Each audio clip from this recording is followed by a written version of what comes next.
नमस्कार दोस्तों, मैं सीपी गंगवार आपका एक बार फिर स्वागत करता हूं अपने YouTube channel Ramraj steno classes पर।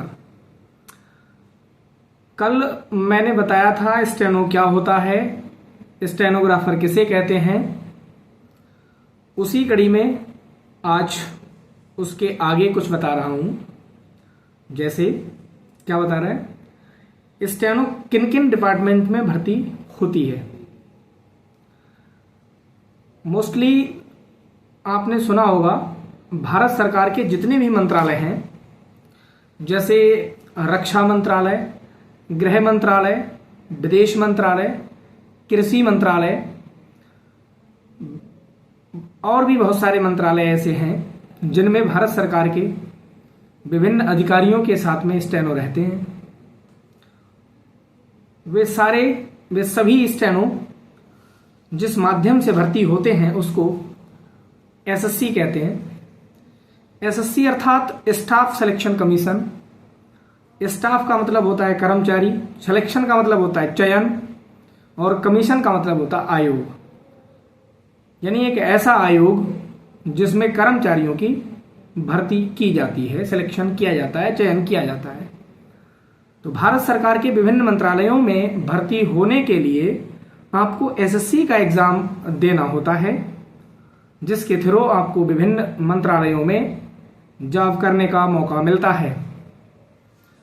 भर्ती प्रक्रिया का तरीका क्या होता है, उसके स्टेप्स हैं। 3 स्टेप्स आपको बता रहा हूं जिसके माध्यम से आप समझ पाएंगे एसएससी में कैसे भर्ती होते हैं। पहला स्टेप होता है रिटन एग्जाम। रिटन एग्जाम के अंदर एसएससी की बात कर रहा हूं, 3 सब्जेक्ट आते हैं। 100 मार्क्स की इसमें इंग्लिश आती है, 50 मार्क्स की रीजनिंग आती है एंड 50 मार्क्स की जीएस या जीके आती है।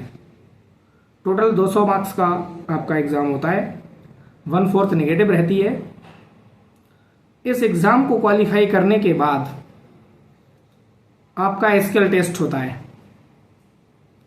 ये आपका दूसरा स्टेप है। स्किल टेस्ट 2 स्पीड के होते हैं। अगर आपके मार्क्स अच्छे हैं तो आप ग्रेड सी के लिए सिलेक्ट होते हैं, और मार्क्स थोड़े से कम हैं तो अब आप ग्रेड डी के लिए सिलेक्ट होते हैं। SSC grade C and D भर्ती करता है। अगर सी का डिक्टेशन आप लिखने जाते हैं तब वहां 100 वर्ड्स पर मिनट की स्पीड मांगी जाती है, और अगर ग्रेड डी को क्वालिफाई करते हैं तब वहां केवल 80 वर्ड्स पर मिनट स्पीड मांगी जाती है। स्किल टेस्ट अगर आप क्वालिफाई करते हैं उसके बाद फाइनल मेरिट बनती है पहले वाले रिटन के आधार पर। अगर आपके मार्क्स अच्छे हैं और आपने डिक्टेशन को क्वालिफाई किया है तब आपका फाइनल चयन हो जाएगा। रिजल्ट आता है, उसमें आपका नाम आएगा और इस प्रकार आप चयनित हो जाएंगे। उसमें डिपार्टमेंट भी लिख के आता है कि किस डिपार्टमेंट में आपका चयन हुआ है। फाइनली आपके लिए वो दिन, खुशी का दिन आ जाता है जब आप सिलेक्ट होते हैं। एसएससी ही एक ऐसा माध्यम है